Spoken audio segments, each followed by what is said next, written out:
Thank you for listening to my daddy's podcast. Please subscribe to our channel. All I gotta say is, who that?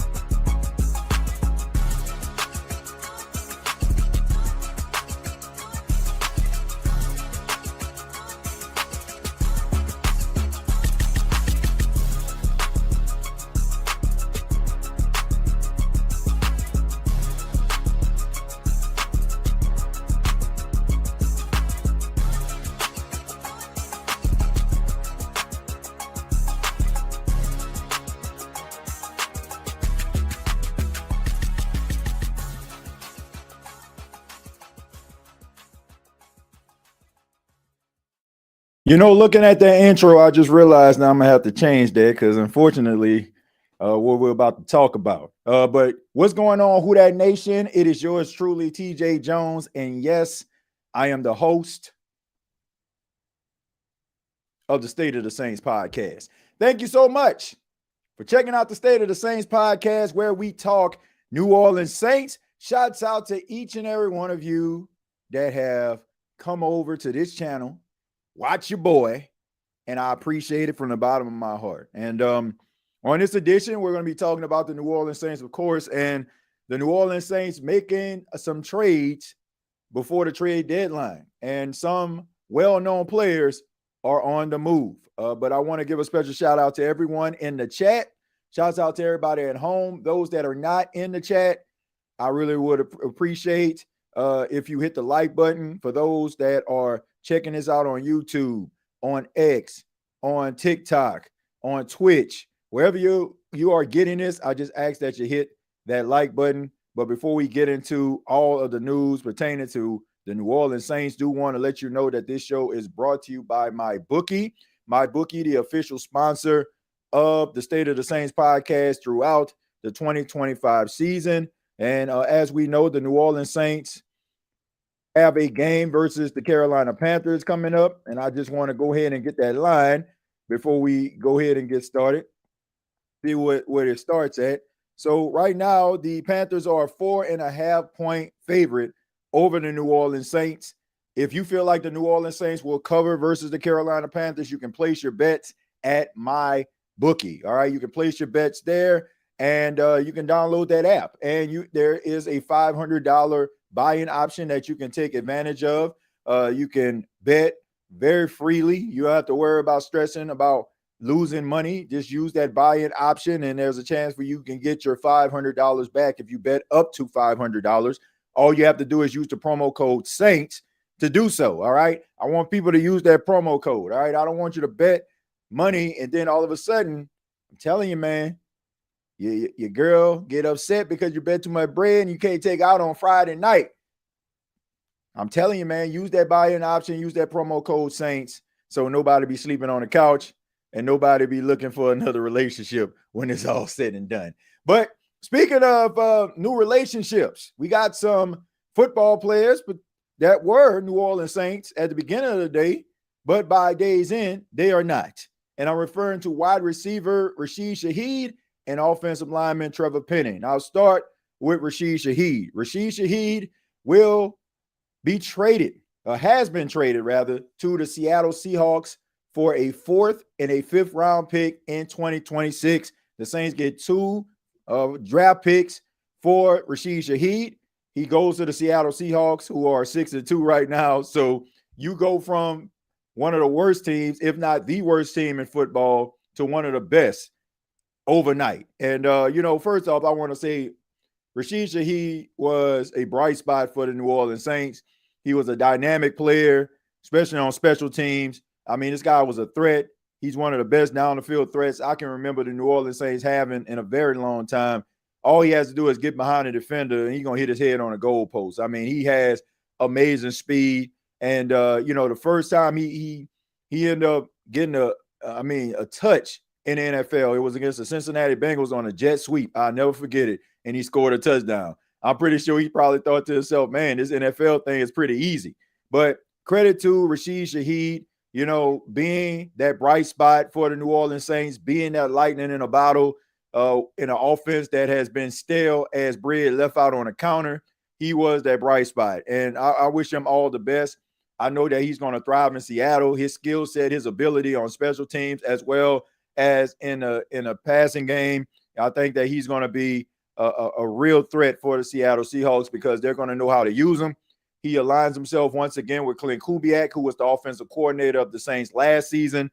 So Clint Kubiak knows how to use him, and he'll have a game plan set up for Rashid Shaheed. So good luck to Rashid Shaheed, and we'll get into what I feel about these picks in just a second. But we move on, and we got to talk a little bit about Trevor Penning. Trevor Penning was traded to the Los Angeles Chargers in exchange for a 2027 6th-round pick. Trevor Penning is on the move, and the Chargers have dealt with so many injuries. The report has come out that Joe Alt will be out for the season. He has to get surgery, I believe, on his ankle. They already have their left tackle, Slayer, who ended up being on IR, missed the entire season. I don't even think he played this year. So the right tackle who moved over to the left tackle and Joe Alt out for the season, and then your original left tackle out for the season. So the Chargers are looking for some depth room, and they end up, getting Trevor Penning in exchange for a 7th-round pick. Look, I'm not going to waste anybody's time. Trevor Penning was a bust for the New Orleans Saints. Let's just call it for what it is. It never panned out. The New Orleans Saints drafted him to be the successor to Teron Armstead, who went to the Miami Dolphins, and it just didn't work out, man. I mean, the guy was getting beat every single time. Anytime he go up against any type of pass rusher, rather he's athletic or a guy that just lanky and tall, he was out there getting worked. The New Orleans Saints moved him to the right side last season to kind of save, his career a little bit. I mean, he played pretty solid, not anything to write home about. And then this final season in 2025, the Saints put him on the inside at guard, and he pretty much wasn't very good there. I just look at Trevor Penning, and look, I got to be honest about this. I'm sorry, but Trevor Penning is one of the worst first-round picks the New Orleans Saints have had, and that's saying something. I mean, when you think about guys like Marcus Davenport, when you think about guys like Peyton Turner, Trevor Penning was supposed to be that guy.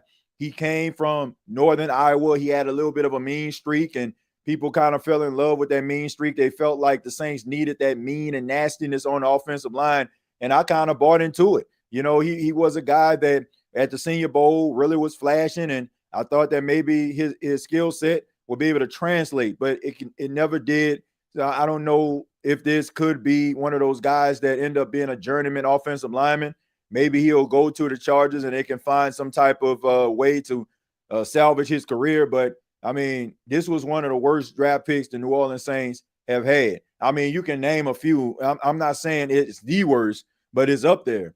And the New Orleans Saints have squandered a lot of first-round picks. I mean, like I mentioned, Davenport, Turner, Penning, Ruiz. He just so happened to still be on the team. I mean, the New Orleans Saints have really wasted a lot of offensive line draft picks, bringing in guys that just did not pan out. But I hope that Trevor Penning is able to find some levels of success. I'm not one of them people that just like, oh, man, good riddance. I want to see this guy thrive and be able to take care of his family and get as many contracts that he possibly can and get as much money as he can so he can be able to take care of his family and, have some generational wealth. But at the end of the day, it was an absolute disaster. Now, before I get into the comments, I just want to break down what I felt about both of these trades and what the Saints got in return. Now, I mentioned when it came to Rashid Shaheed, the New Orleans Saints get a 2026 4th-round pick and a 2026 5th-round pick.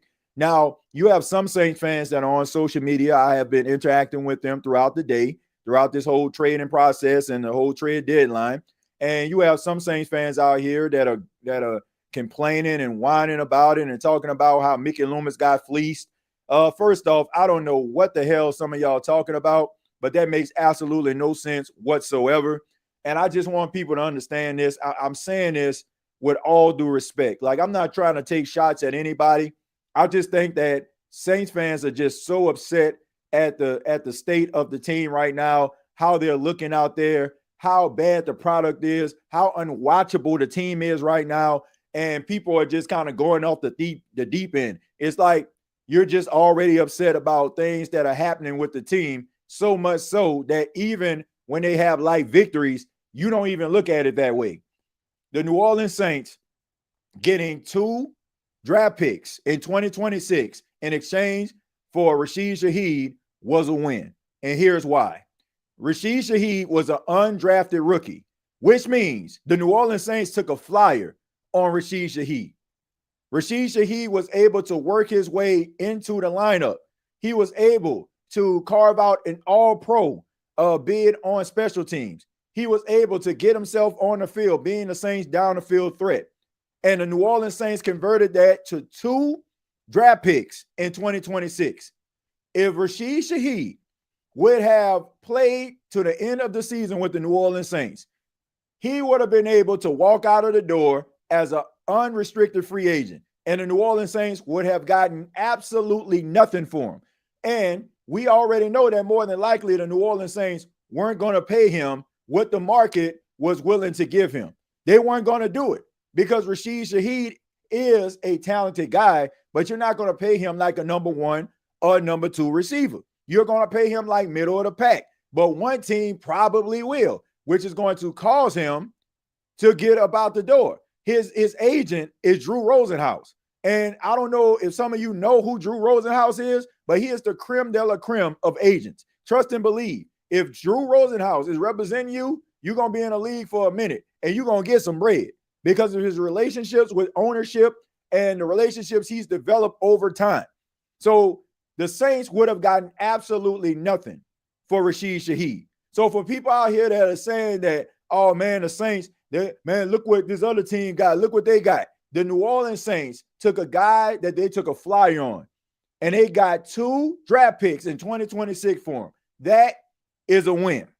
Now, let's talk a little bit about Trevor Penning. Trevor Penning, that draft pick was, it was just there. Like basically the Saints traded Trevor Penning for a bacon, egg, and cheese biscuit. The New Orleans Saints traded Trevor Penning for a bowl of Frosted Flakes. The New Orleans Saints traded Trevor Penning for a washing machine. Plain and simple. Like, this is a guy that they just realized, man, we just got to get something for him. They weren't going to pay him. They didn't pick up this 5th-year option, so he would have hit the street anyway. So that was a loss. That was the New Orleans Saints washing their hands with Trevor Penning. Now, that's just a loss. You get what you can for him. Like honestly, it's like, it's like at a garage sale or something like that. Oh, I got this camera. Oh, but it ain't got no lens. Well, I like the camera itself. I can buy a lens. I give you $200 for it if the camera costs $500. Right?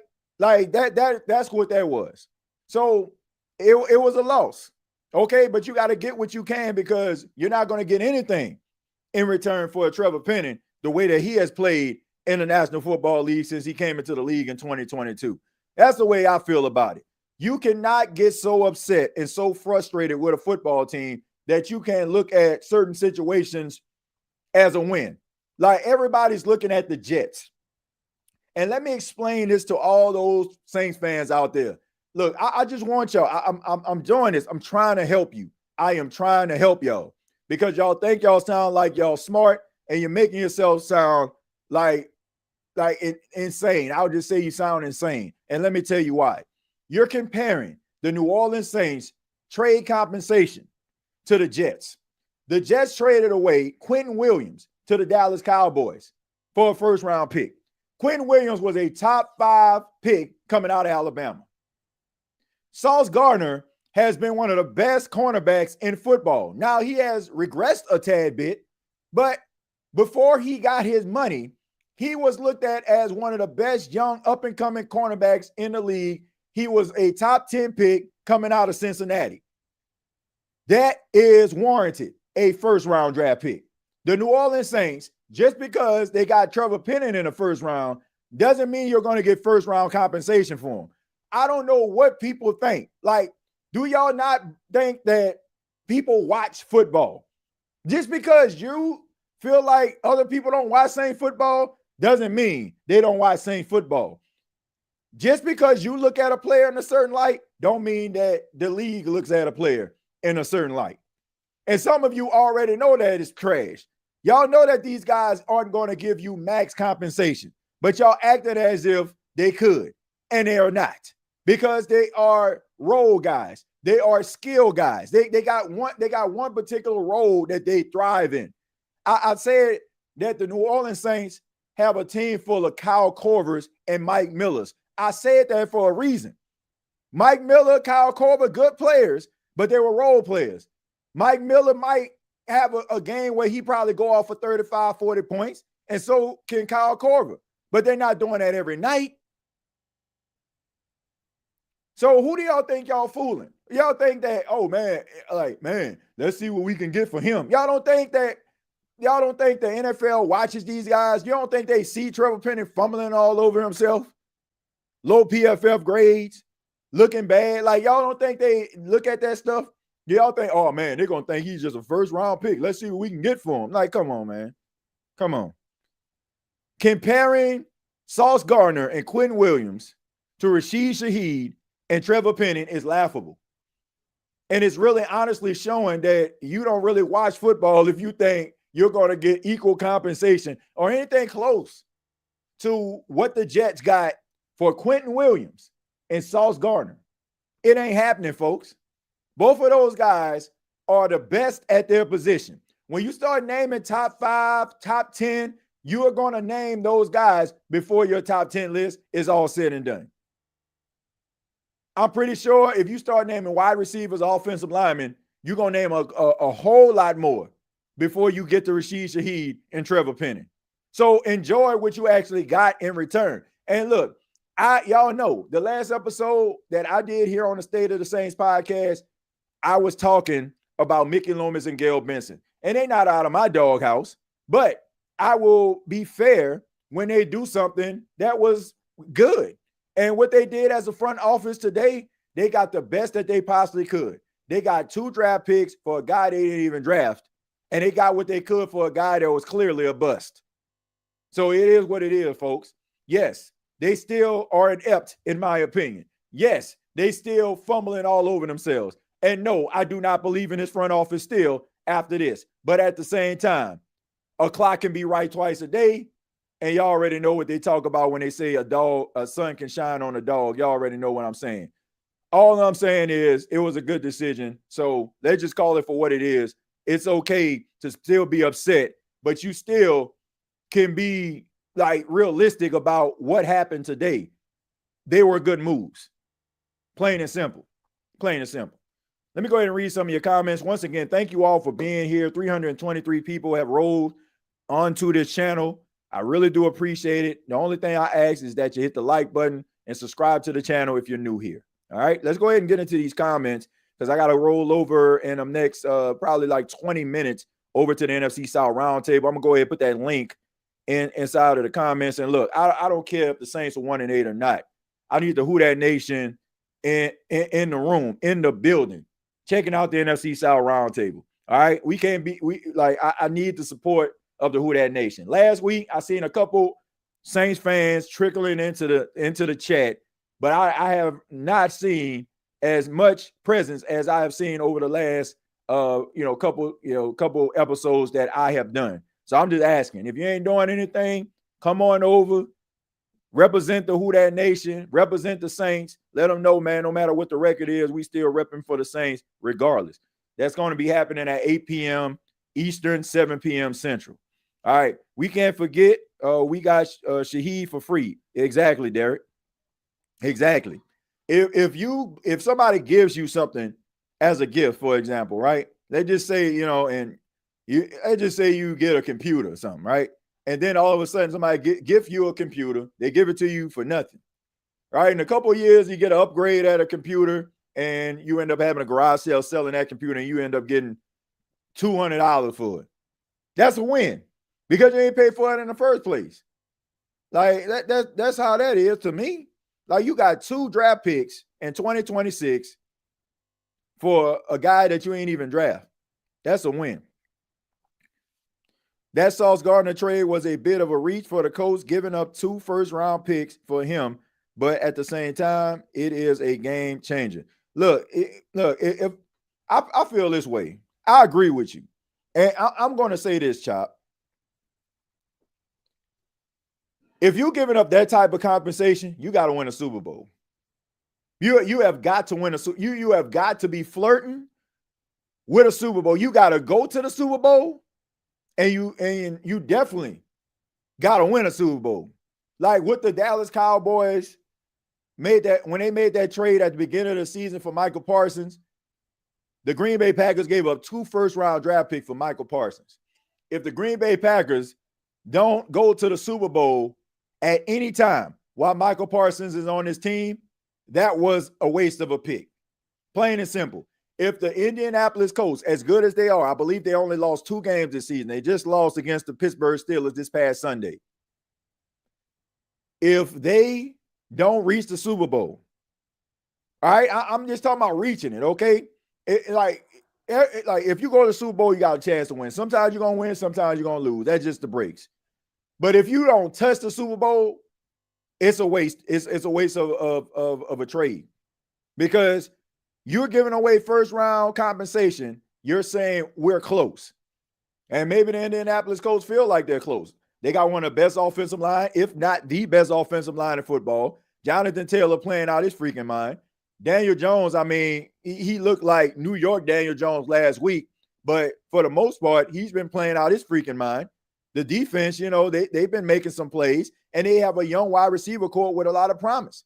Even though they just they had to give up Adonai Mitchell with that whole Sauce Gardner trade, but they still got enough talent with Tyler Warren on the team and Michael Pittman Jr., and Josh Downs. Like, they got talent on this football team. So they feel like they're close. And if they feel like Sauce Gardner can get them over that hump, then fine. But I feel like if you are sacrificing first round compensation for a player, you got to reach the Super Bowl.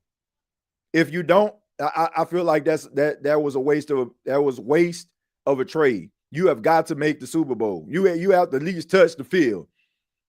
Like I said, only one team can win, but you got to touch the field. If you got that type of compensation, you're giving up that type of compensation, you gotta win something. Colts wanted Alontae Taylor, but Mickey outvalued him, so the Colts turned that down. Blame Mickey for thinking nobody knew about Alontae. Now, I don't think that. Now, look, I want to be fair. That's not exactly it. What happened was the Colts were reaching out because they wanted to try to shore up this cornerback room, right? Though they start reaching out to teams, and they probably didn't think that they were going to get an opportunity to make a trade for Sauce Gardner. They reached out to the Saints, but let's be honest about this. If you have a chance to get Sauce Gardner or Alontae Taylor, which one you going to go after?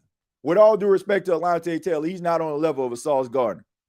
So if you have a chance of getting one of the best young cornerbacks in the league over a guy that's basically just probably going to be a role guy on your team, you're going to go with the best cornerback. So I don't want to say that Mickey just he overthought the situation. Like, I don't think it was him overthinking the situation. I just think that the coach looked at this as an opportunity that they couldn't pass up. And maybe if they couldn't get Sauce Gardner, then we having a conversation about Alontae. But LOL, this shows that we don't draft talent. I don't know if it's the fact that the Saints don't draft talent. I think the Saints have an issue developing talent. And I'm gonna tell you why. I'm not telling anybody anything they don't already know. Like, we already know this. What everybody knows what I'm about to say. The New Orleans Saints, I talked about this on the last episode. They have this loyalty to guys that they don't take a realistic look at these players. Like, they value relationships and friendships and camaraderie and this whole buddy system. And I think it trickles down all the way from the top to the bottom. And when you have these players out here that are probably mediocre as I don't know what, you have players like Zach Bond and Caden Ellis and Trey Hendrickson who are role players, because nobody's really looking at the production of the starters. They're looking at the fact, the starter been here for X amount of years. not going into training camp, off-season process, consistently having guys compete, making guys feel like your only funk is your last cut. By that, I mean, look, you were good last year. You put up some big numbers, but we got this young bull in here and he hungry. Let's see what he can do. We're not looking at it that way. We looking at such and such has been here 8-9 years. He's the starter. Everybody else, get behind him. Don't matter if that guy flashing. Don't mean if that guy's showing promise. None of that. Caden Ellis gave you 7 sacks on his way out the door. What did the Saints do? They allowed him to sign with Atlanta. Zach Bowen gave you 7 sacks on his way out of the door. What did they do? Allow him to go to Philadelphia. Trey Henderson gave you 13 sacks on his way out of the door. You looked at it like, oh, he's just playing with empty pockets. Signed with the Cincinnati Bengals, had back-to-back 17.5 sack seasons. The Saints, in my opinion, they don't have a talent issue. They got a developmental issue. And they have an issue with being realistic about where their team is. This blind loyalty is causing this team to get rid of some very talented players. And those players reach their full potential when they go elsewhere. That don't make sense.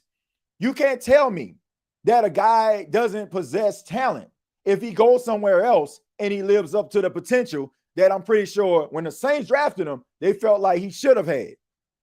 No, that is an organizational issue. That's not a player issue. The Saints don't have a talent issue.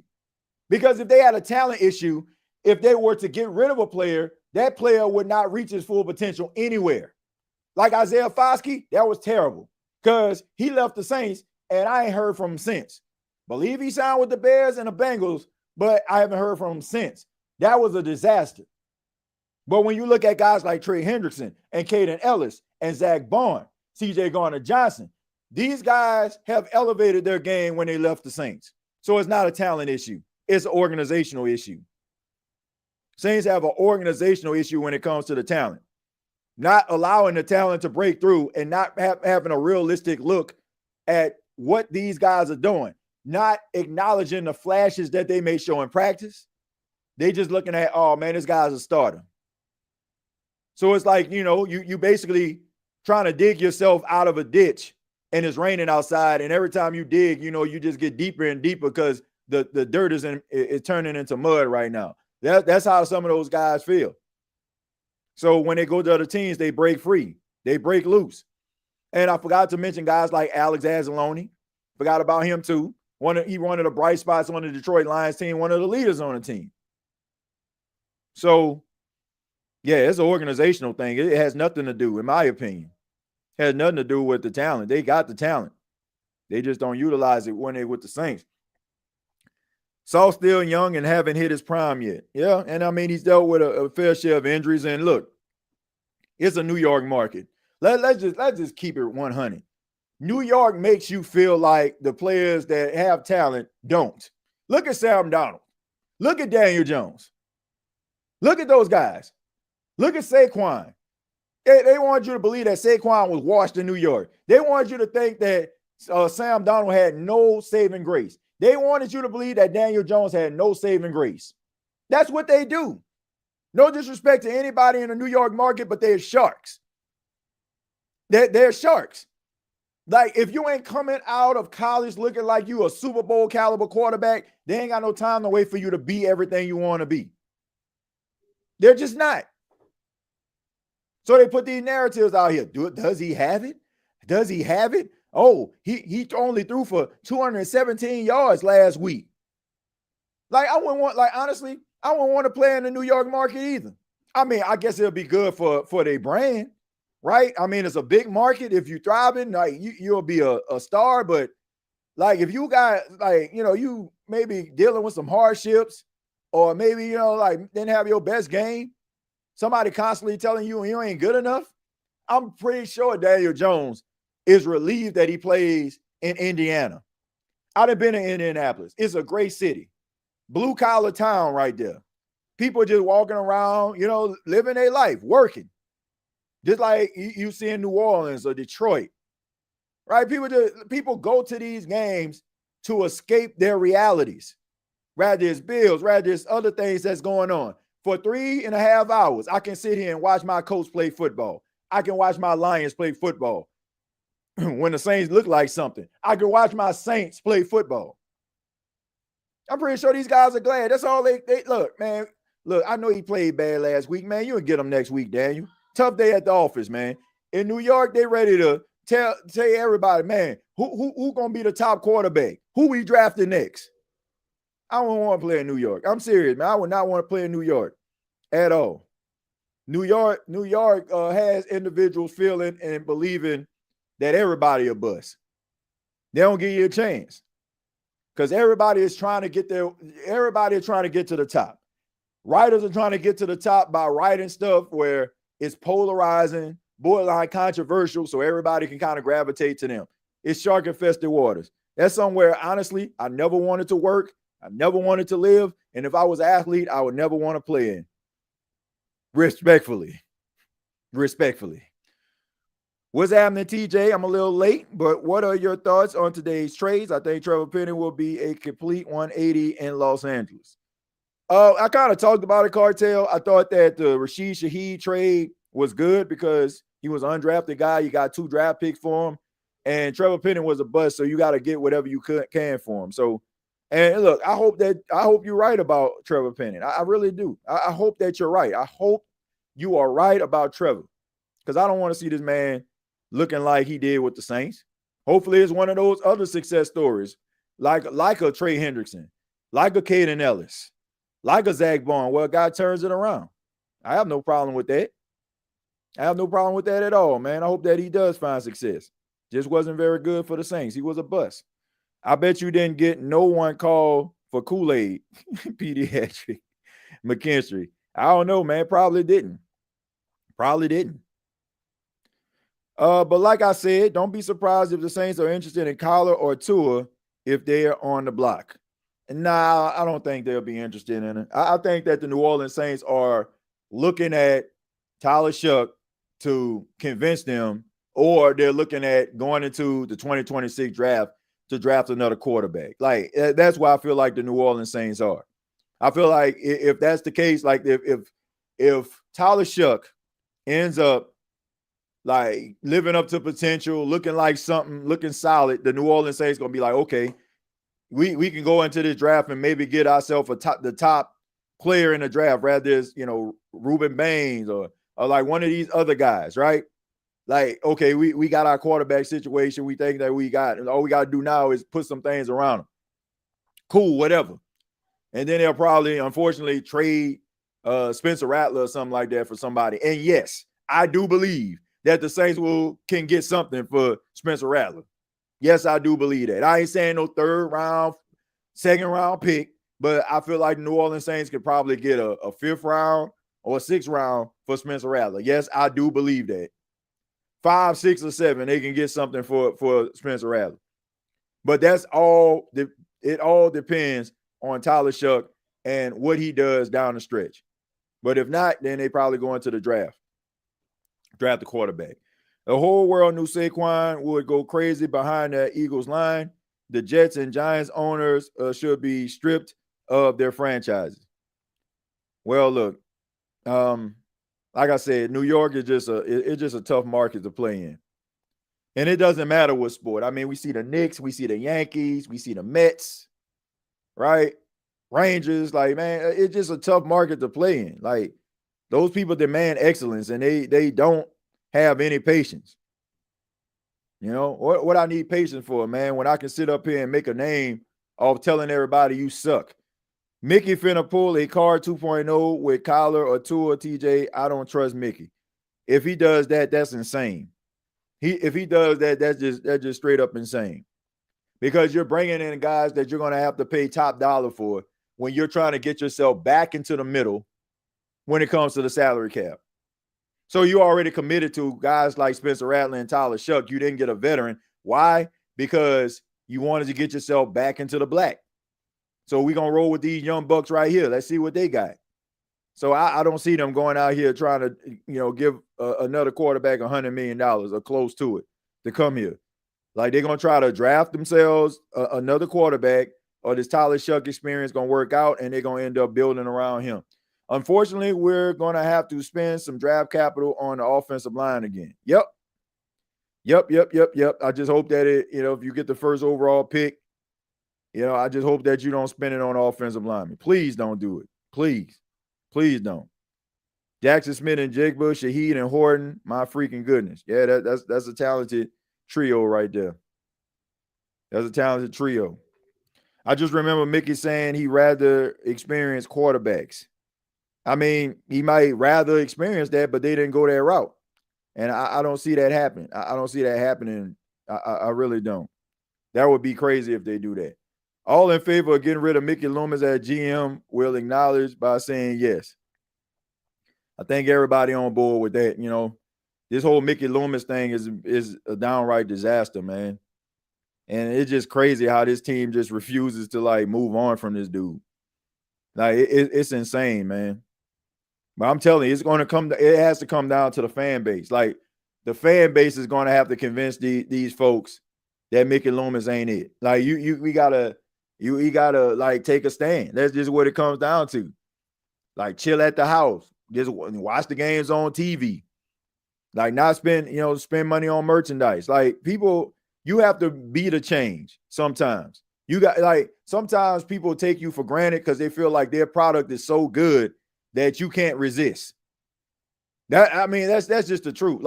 Yeah, they saying whatever, but they still gonna show up, and people take you for granted. So you got to show them, man, I don't have to spend my money here. I don't have to invest my time here, right? If they're not giving you quality, then you call the shots. Sitting up there, talking about going to the game, putting a bag on your head, that's counterproductive. I was talking to my son today, about picking stuff up off the floor. We just finished cleaning up, right? Down the downstairs area. Man, pick your shoes up. Go put them, in the shoe rack, right? Pick up that paper, put it in the trash can.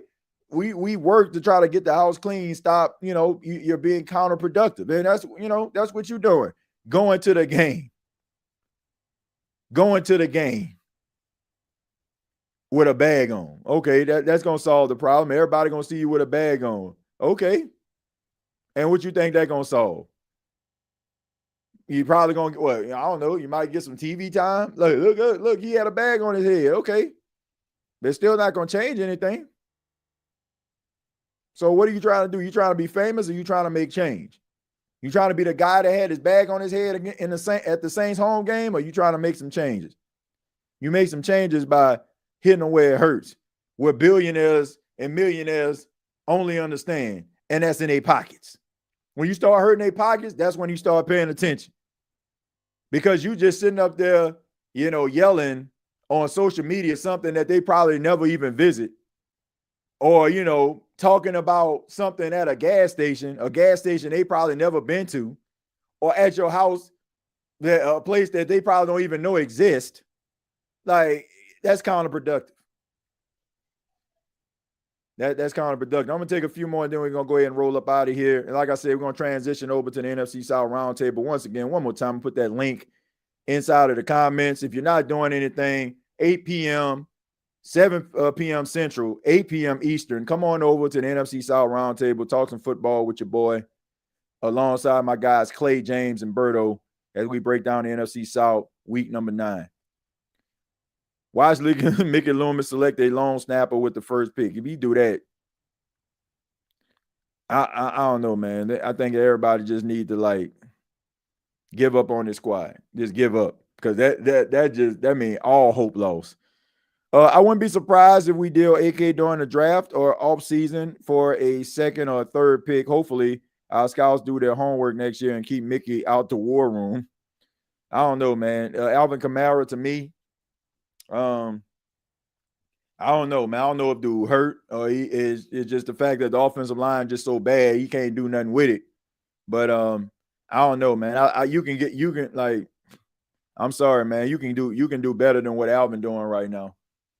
If that's what Saints fans have to look forward to until Alvin Kamara decides that he wants to hang it up, you gotta find something else. Got to find something else. Now, I will say this. I don't think that Alvin Kamara is washed. I don't feel like Alvin Kamara is like to a point where, like behind a better offensive line, he want to revert back to some of his old ways. I don't feel like he's that same guy right now. But, at the same time, I don't think he as bad as this offensive line is making him look. TJ, why is Smitty not on the round table this season?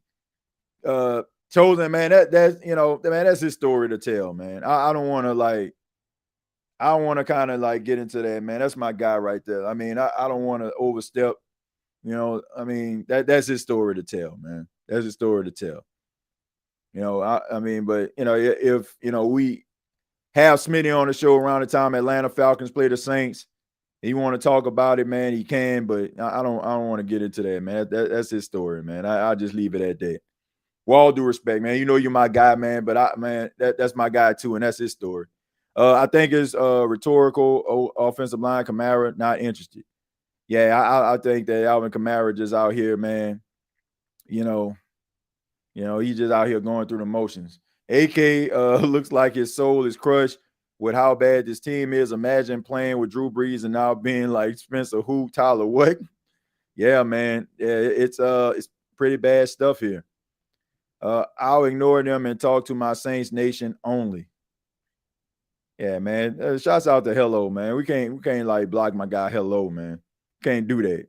I mean, I know he's a Bucs fan, but man, he's extremely supportive. And like I said, we're gonna have people in the chat that are fans of other teams, but that just shows you the growth of this show, and we're not gonna like shut anybody out. Like if we like look, when I first started doing this show, we gonna keep this thing a buck. When I first started doing the State of the Saints podcast and the Saints were on top, we would have different fans come into the chat, infiltrate the chat, and we'll be sitting up there talking noise to them the entire time we weren't talking about blocking. Now our team looking like slow, and now they're like, it ain't no fun when a rabbit got the gun. Like we look, if we gonna dish it, we got to be able to take it too. Now, if it gets like mad disrespectful, then by all means. But if they just talking like, oh man, y'all team suck, well, they do. They do. Yeah, like, come on, man. Like, I get it. It's one thing about me talking about my brother. It's another thing for you talking about my brother. I get it. But at the same time, come on, man. We got to keep it 100. The Saints are not good. And if a Falcon fan say the Saints aren't good, you got to take it. Just like when they was fumbling all over themselves a couple of years ago and the Saints was dominating the division, we was talking noise to them. So every dog has his day. And right now, our dog is not having his day. And it don't feel good. It don't feel good. But guess what? If I can dish it, I can take it. Plain and simple. I'm not going to like, we cannot sit up here and grandstand and hot dog. We just can't. We got to be realistic about where this team is. And if they want to troll, let them troll. Let them troll, man, because they earned, like for real, they earned the right to do that. Because like I said, I didn't see nobody really blocking nobody just for the simple fact of them going back and forth with you. I didn't see it. I ain't see it. Like you were talking, man, y'all boys ain't nothing, man. We about to have 10, 11 wins. Now all of a sudden the Saints 1-8. Well, we can't take that no more. We like, nah, man, we not gonna do that. That's equivalent to let's play basketball on a blacktop. I bought the basketball. I'm getting my behind whooped, so I'm taking my ball and going home. No. No, not take your ball and go home. Let them talk. But we're going to go ahead and switch over to the NFC South Roundtable. Hopefully I see some of your smiling faces. Well, in this case, smiling profiles there to talk a little bit about the NFC South week number 9. Thank you all for checking out this episode of the State of the Saints podcast. Really do appreciate it. Final thoughts are simple. Rashid Shaheed, I wish him all the luck. Trevor Penning, I wish him all the luck in Los Angeles. Rashid Shaheed in Seattle. Saints got some compensation for Rashid Shaheed that I feel like is a plus. He was an undrafted guy who the Saints just took a fly on, and they turned that into 2 draft picks. And Trevor Penning was a bust that you just had to get what you could for him. But at the end of the day, It was some really good decisions by the Saints front office. This does not absolve them of the ineptitude that we see consistently over the last couple of years on a Sean Payton-less, Drew Brees-less New Orleans Saints team. But at the end of the day, they got it right this time. Previous episodes available on right here on YouTube. You can also check out the State of the NFL, NFC South Roundtable, and you can follow me on X at TJAY-Jones8. Till next time, all I got to say is, who dat? Thank you for listening to my daddy's podcast. Please subscribe to our channel. All I got to say is, who dat?